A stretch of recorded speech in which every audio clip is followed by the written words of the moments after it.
It started when he was a kid. It's the last page of his drawing book. With a pencil that is barely holding it together, the boy formulated his masterpiece. And look at that. That has to be the greatest art bestowed to mankind. His teacher smiles. Oh my, you're really good at drawing. If you worked hard enough, maybe you could be a painter one day. An encouragement. That's right, he thinks. I should be a painter. And people will be awed and soy-faced at how beautiful my art is. It will be displayed at the most prestigious art gallery. Time passed by.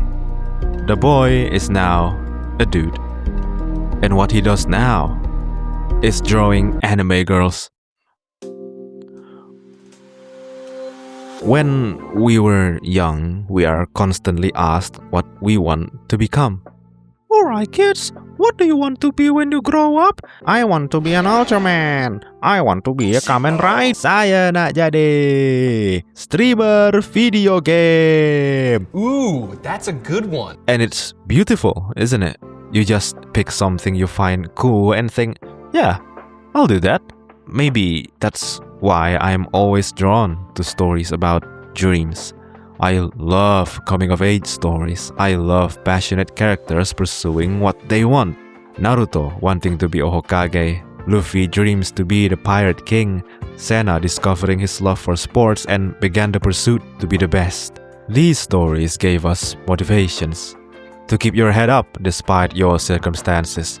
You may be lonely, you may be the one kid who sits alone on that swing, you may fail again and again and again, but you must rise, for that is the way you can achieve things in life. And while you're on that, don't forget to care about those around you. After all, it would be lonely to achieve success alone, isn't it? One of my favorite movies growing up was Up. Mr. Carl and Miss Ellie dreams of going to Paradise Falls together. A grand adventure they dream of since they were kids. Well, they don't get quite there. I mean, life is pricey after all, so they had to constantly use their Paradise Falls savings for daily necessities. Which is, fuck man, is that the most relatable shit now? So they grow old and unfortunately, old Ellie passed away before they could make it there. I remember watching this scene with my mom and sis when I was around 10. Looking at them crying, confused on what makes them so sad. This scene is just a masterpiece. I still remember my mom make a comment as she wiped her tears going, "Nah, sama juainya kayak Mama Bahari nakai. Mama Bahari hendak jadi pramugari, tapi lihat-lihat di rumah aja loh Mama ini." Kid me being influenced by all of those whimsy stories thought, how can that be okay? Isn't failing to achieve your dreams a bad thing? In middle school, there is an anime that got me completely hooked. Not because of the fan service, no, but because how much it resonates with me. In the anime Pet Girl of Sakurasou, Kanda Sorata is someone with no dreams or aspirations. An ordinary guy stuck in Sakurasou, a dormitory filled with super freaky but ridiculously talented people. Because of this, he developed an inferiority complex, coping with saying things like, "I'm not the weird one. They're weird. Most people are normal like me. I'm just not talented. I don't need to do anything." But then, someone new moved in. Shina Mashiro, a prodigy who is already at the top of her field in the painting world, but abandons that path because she wants to learn how to express herself through stories by making manga. Sorata looks at her. He sees how intensely she works, how much she cares, and he basically goes, "Damn, I gotta log in." So he chose to pursue game development. A big mistake. He tried and failed. He tried and failed. He tried and failed. Constantly falling while those around him get better and better with what they do. Attaining success while he feels left behind. He's happy for them, but he also feels envy. I mean, how could he not? I think a lot of us know that feeling. You compare yourself to others a lot, to the great and talented people you see on that screen while shitting during company time. it's kind of hard not to think, why am I not there yet? Eventually, you grow up. You look at your surroundings and realize most people don't actually end up being who they want to be. Me and my boys, for example, one guy always wants to be an artist. He now works at the power plant and barely draw anymore. The other guy always loves animals, not in a furry way, and he's happy as long as he can work alongside animals. The man now works in IT. IT? Hold on, maybe he is a furry. But hey, don't get me wrong though. All of them are doing great. The guy that wants to be an artist, he has a job, has a wife, and have a great life. He may let go of his dream, yes, but there he is, doing better than most people. They may not achieve what they originally want, but they achieve what is needed. Stability. Being able to pay the bills, having people you love surrounds you. In fact, most people simply want that, isn't it? And let's be real, even to attain that too is a struggle. But what if stability is not enough? What if you still feel unfulfilled? What if you just want to pursue your passion so badly so you go bust? Or maybe I'll take it all, going all in and still fail. You fail so spectacularly everyone around you also takes a hit from it. This brings me to Don Quixote in Limbus company.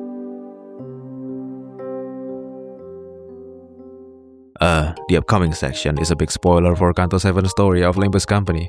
If you're not interested with the story of Limbus, then it's okay, you can stay. Heck, maybe after hearing this you will be interested to play Limbus Company. But if you want to try the game out, or a player that haven't reached Canto 7 yet and don't want to get spoiled, just kindly piss off, okay? Thank you. Unlike many, Don Quixote never gave up on his dreams. He is a blood fiend, a creature that needs to consume human blood to survive. A powerful being living a long life of boredom and loneliness, alone in his castle. But one day, he conceived an idea, most ingenious. That's right. How about I create my own family? And so he did, turning humans with no purpose into one of his kin. He becomes the father, the first kindred of his family. And yet, Don Quixote is still unfulfilled. Unfortunately, the family that he built is not enough to fill the hole in his heart. One day, a fateful encounter happened. Someone arrived at his quiet castle. And just like a teacher encouraging a student, this person told him stories about the brave fixers who fought for justice, upholding honor and chivalry, the many amazing places of the world they live in. Her stories infatuated Don Quixote. So, Papa Don began to dream, to coexist with humans, to build a noble world, and to create his own epic adventure. Once again, he conceived an idea most ingenious. He will create an amusement park, a place where humans and blood fiends can coexist. La Mancha Land, a paradise for his family. We can create a kinder world. We can coexist with humans. He truly thinks that kindness alone can overcome their nature. That's why what happens next is so tragic.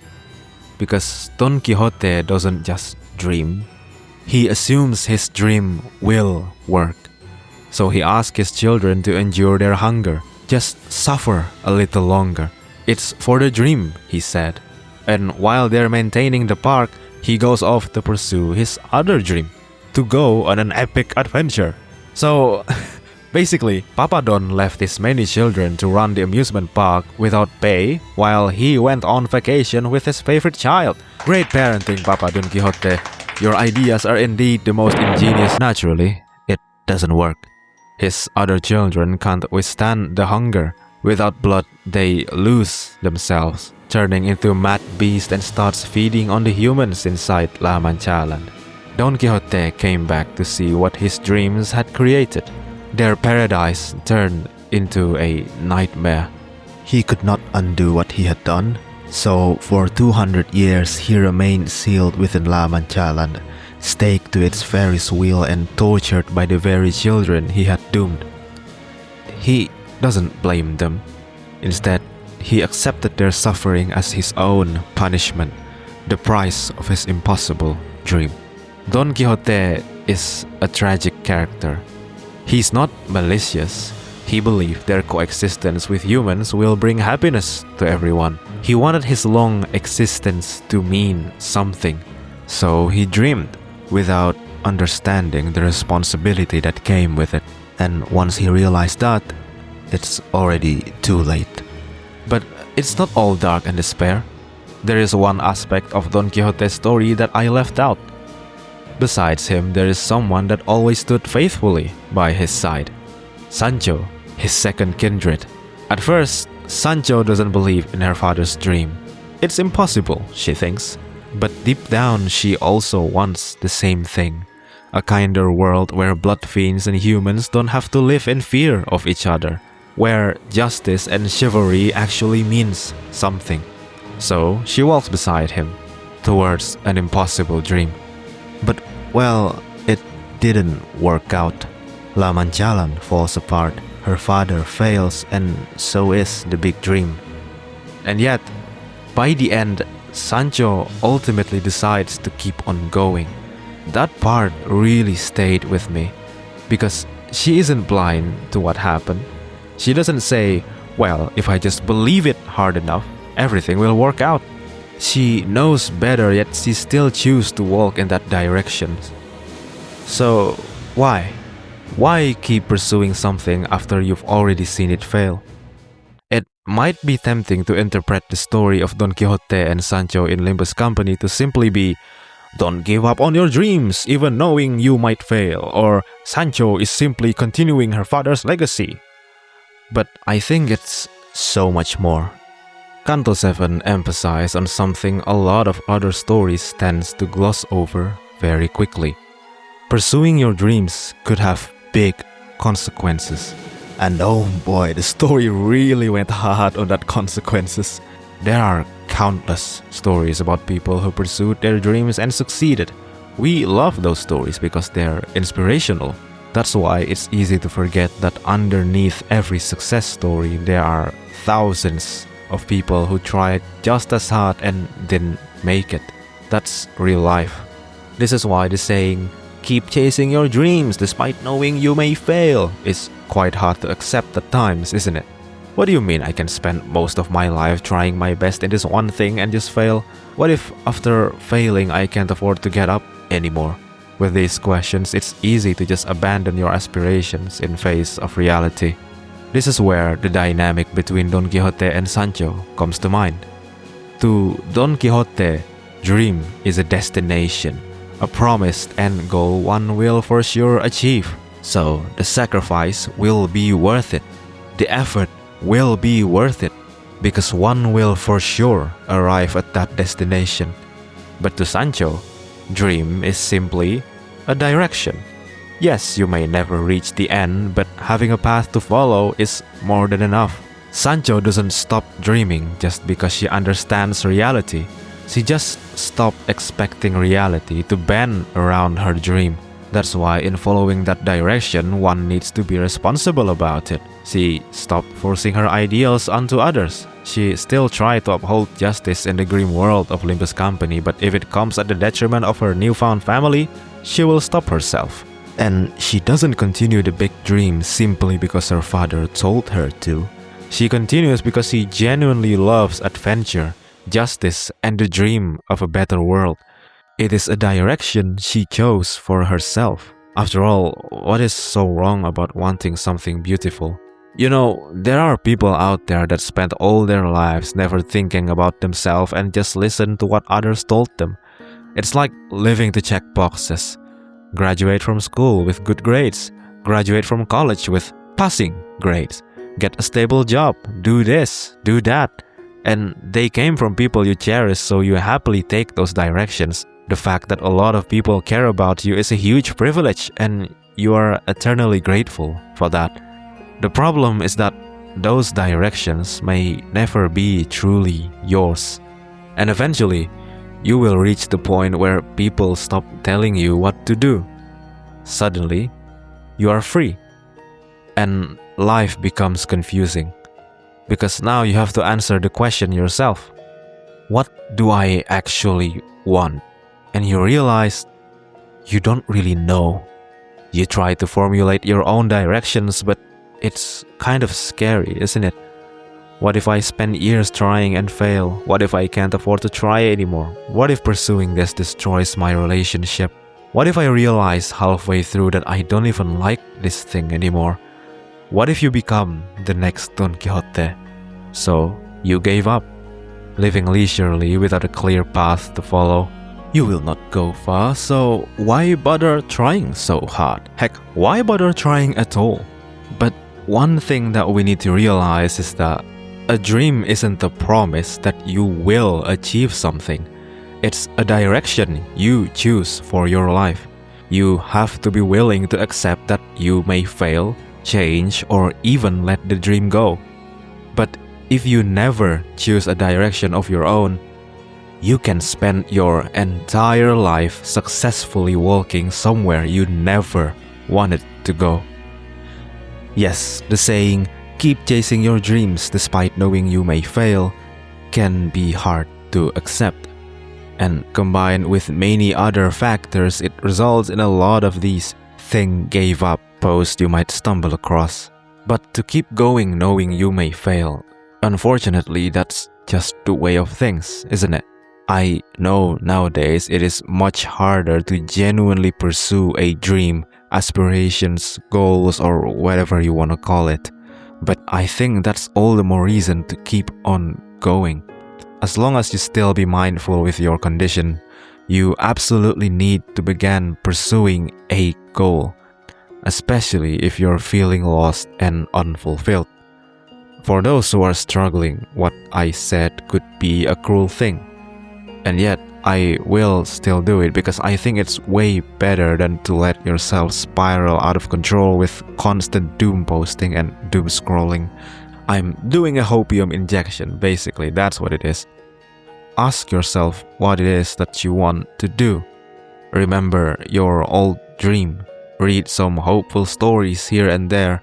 After all, if you're like me, fiction and fantasy is always what gives us strength, isn't it?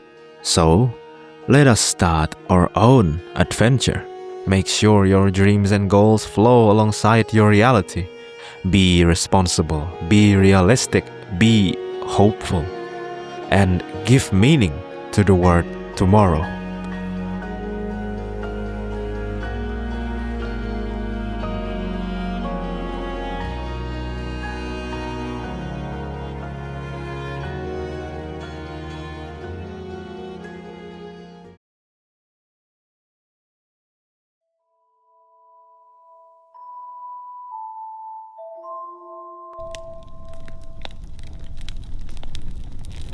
Hello. So, I know I talk very beautifully about pursuit and dreams, but now that we're before the campfire, let's get real a little bit, to make sure that hopium injection doesn't mutate into Delulu. Yes, chasing something is fulfilling, but there's always time when that internal fulfillment is not enough, isn't it? People still need to get external rewards from their pursuit. That's not a weakness or something embarrassing. You don't have to pretend that you can keep going on just for the love of the game. Not everyone has the time or energy to pursue some grand ambition. I mean, if you come home from your third job and you're too exhausted to do anything except lie down, that's not a failure of your passion. Sometimes it's just fucking tiring. Pursuing something is already a privilege after all. It requires time, money, energy, and support.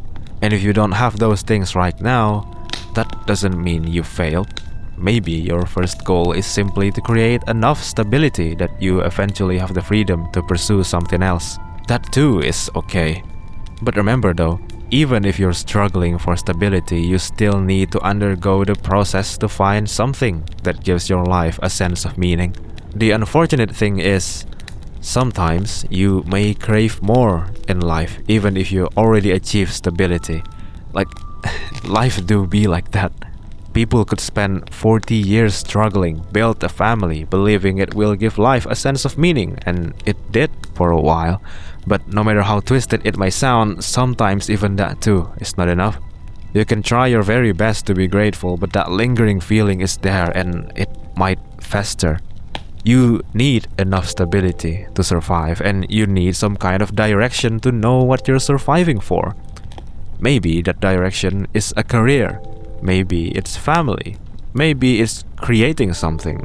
Or maybe it's simply becoming the kind of person you want to be. It's gonna be hard, but well, that's how it goes.